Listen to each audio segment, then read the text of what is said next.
Brazilian President Lula da Silva meeting with Chinese leader Xi Jinping today in Beijing. They are discussing the war in Ukraine and a recent agreed-upon trade deal.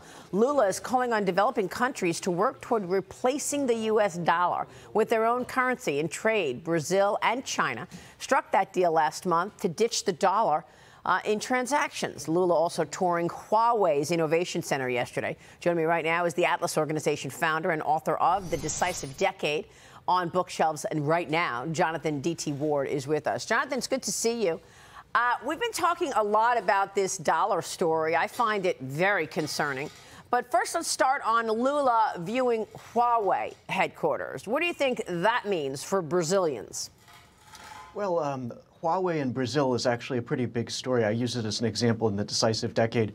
Huawei has very big ambitions in Brazil. I mean, it's a country where it has not been banned. So even as the U.S. has been successful in pushing Huawei out of allied countries like Britain and Australia, in Brazil, you have Huawei executives talking about their ambitions to, move through the entire value chain to help Brazil modernize its ICT infrastructure, and also to provide ICT alongside other Chinese companies, such as those in agricultural machinery. So Huawei really can become the backbone of a country's infrastructure and technology, and this is bad. I mean, you do not want this in Brazil. In a close, I mean, Brazil is half the size of South America almost, and has always been a partner to the United States. But to see Lula take this direction, I think it's extremely problematic and dangerous for U.S. diplomacy, and we can see that Chinese diplomacy is having a field day right now. I mean, from the brokering of a peace agreement between Iran and Saudi Arabia to having Macron show up in Beijing and undermine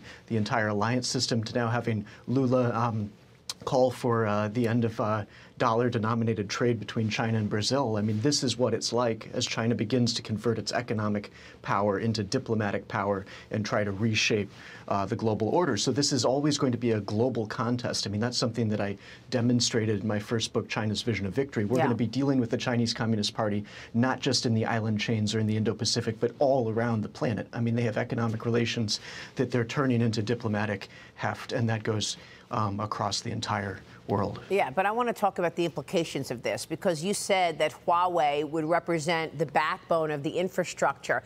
I would go one step further and say it will also represent the backbone of surveillance of Brazilians right now, because Huawei is one of the key tools that the CCP uses for surveillance. Isn't that true? Well, certainly. I mean, Huawei is a known quantity. I mean, it's, backed by the Chinese state. It's involved in their human rights atrocities. I mean, it's a pretty clear story at this point. So to see it potentially succeed in Brazil would, I think, be an enormous blow to America's position in the Western Hemisphere. So I think we have to work on that. I mean, China's trade with Brazil is double ours now. I mean, their investment in Brazil is very significant. We do not have a Latin America strategy that's working, and we need one. This goes into the entire problem of U.S., sort of the lack of U.S. engagement in the emerging world. And meanwhile, I mean, we don't really talk about the Belt and Road anymore. That's but right. China's invested over $900 billion in direct investment and construction deals in the Belt and Road since 2005. So, they're pouring a total of over $2 trillion in overseas investment. And this is all part of a concerted strategy to bind these continents, including Latin America, to China. Brazil is not a member of the Belt and Road, but 7 South American countries are, including Bolivia, Argentina, and Chile. So they have a very focused strategy here, and we're just not showing up. So major changes in U.S. strategy are going to have to occur here in order to compete economically, get our companies to win in major countries like Brazil. I think we're probably going to need a U.S. and allied sovereign wealth fund in order to deploy the kind of capital that our own banks can't and won't do for strategic long-term objectives. And that's the only way we're going to win this long game. I mean, we have to compete in the emerging world, and we're not doing it. And our companies can't do this alone, and our banks don't think long-term enough. So we're going to have to go on all those fronts. It doesn't look like this administration would do something like that. It's been an incredibly soft approach to communist China, and China is moving forward and continuing the investments that you're talking about, while also pushing back on any pushback. China has now sanctioned the chairman of the Foreign Affairs Committee, Texas Congressman Michael McCaul, after he led that congressional delegation to Taiwan last week to meet with Taiwanese President Tsai. McCaul says this, quote, "Being sanctioned by the Chinese Communist Party neutrality is a badge of honor, Jonathan. What are the implications of this sanction from Beijing on the chairman of the Foreign Affairs Committee? Well, that's right, Maria, and that needs to be emphasized. I mean, this is the chairman of the House Foreign Affairs Committee that's just been sanctioned by our primary adversary. And they've also sanctioned a former Secretary of State, Mike Pompeo. That's right. I mean, this is an adversary state. It's a totally hostile regime. And again, one of the biggest issues here is business leaders in China. I mean, try to understand that they're sanctioning our senior-most officials. I mean, if you really think you won't have a long-term business relationship with that state, then you're not getting Cold War II economic edition. I mean, this is, it's time for our business leaders to look for the exit. I mean, we can't, this is a state that is hostile to the United States of America and feels that it can make moves like that, which are just a direct demonstration of hostile intent. Yeah, it's incredible to see those CEOs continue to, dig deeper into the Chinese market. They want to sell to 1.4 billion people, but they're not recognizing the national security issues that you raise so much. Batya is with me this morning. Go ahead, Batya, jump in. Good morning. Batya Ungar-Sargon from Newsweek here. So I couldn't agree more with what you've said, but I wonder if there's a sort of silver lining here in terms of U.S. economic decoupling from China. And I'm wondering what you make of the argument made by Michael Pettis and Matthew Klein in their book, Trade Wars Are Class Wars, where they actually argue that the dollar is too strong vis-a-vis China, which leads to all of Chinese investments coming here and ends up weakening American workers in relation to Chinese workers to a degree that actually ends up hurting our economy. So is there a kind of silver lining that could be found here in terms of our potential decoupling from China on the economic domestic front? Well, look, I think there are going to be a lot of silver linings to decoupling. I mean, you have to rebuild the United States. You have to get capital off of corporate balance sheets. You have to have a U.S.-focused sort of investment initiative to start rebuilding the industrial base. I mean, that's going to be essential. That will benefit American workers. We have all sorts of strategic industries that should benefit from this. And at the same time, the nature of the dollar as the reserve currency, I think, is incredibly important. I mean, we want to keep that. And that means having, there's going to be a battle for global trade. If China is able to successfully turn its trading relationships into yuan-denominated relationships, that will increase the proportion of the RMB in global trade. Still not that much. I mean, the U.S. dollar is 60% of global transactions.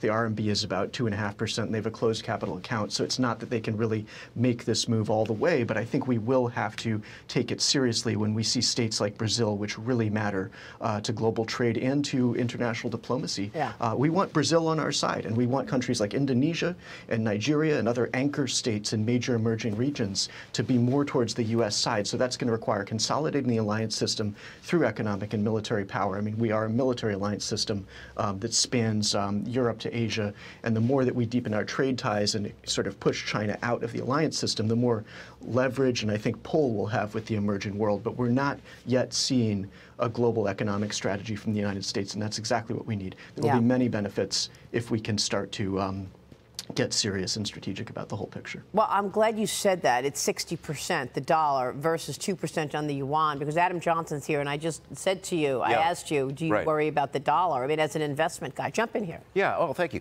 Jonathan, Adam Johnson here. Question for you. And I want to push back a little bit on the notion that the Chinese yuan could ever challenge or replace the U.S. dollar. I think that currencies are about confidence.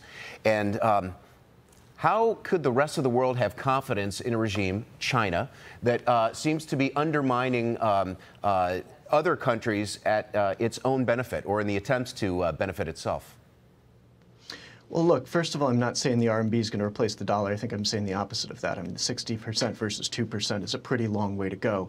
And on the other hand, when you look at Michael Pettis' arguments, and I know him well, he's I think, a very good observer of this, running deficits, allowing us, to have that position as the destination for, foreign purchases of assets. I mean, that does benefit us. And I think if you're doing that throughout the alliance system, that's one thing. But, closing down the deficit with China is another, because you don't want them to have that surplus that they can reinvest into other things and create global influence. But, bottom line, I don't think we're going to see this happen in the near term, any kind of replacement of the dollar by the RMB. But if people were taking seriously what you've just said, that China's a regime that's undermining all sorts of things and has sort of nefarious activities, then I think the international economy would look very different.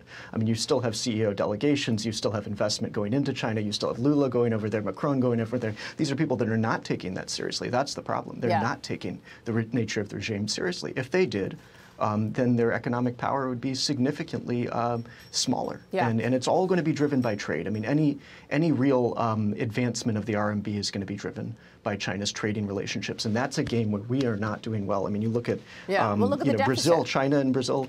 Well, China and Brazil trade $150 billion a year, and we trade, 75. And that is going to be true across the emerging world. Yeah.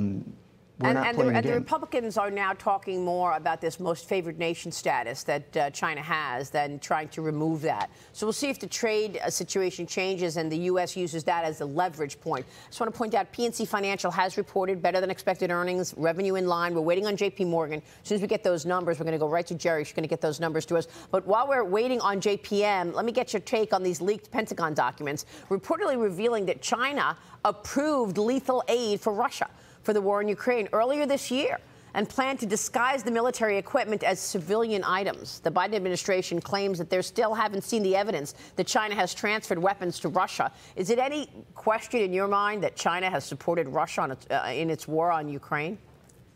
Well, Maria, we know that Beijing is Putin's biggest backer. I mean, they've been supporting that war from the beginning. Russia-China relations have been deepening in terms of their own strategic coordination for 10 years now, since Putin seized Crimea and China built the military islands in the South China Sea almost at the same, within the same span of time. So they know exactly what they're doing. There's plenty of Chinese support. Politico has already broken the story of assault rifles and body armor coming from one of China's largest state-owned military companies. And look, the way to break that axis is to start going after the Chinese companies and banks that are consolidating the Russia-China relationship. And the Ukrainians are already making that list, by the way. They're showing us the companies that are supporting Russia's war. We just need to hit them with the targets, that we can do through economic sanctions. Well, we're not going after the Chinese banks yet. That's what we need to be doing. There were enablers to, the Nazis back in the day as well. I wonder if corporate America is getting this.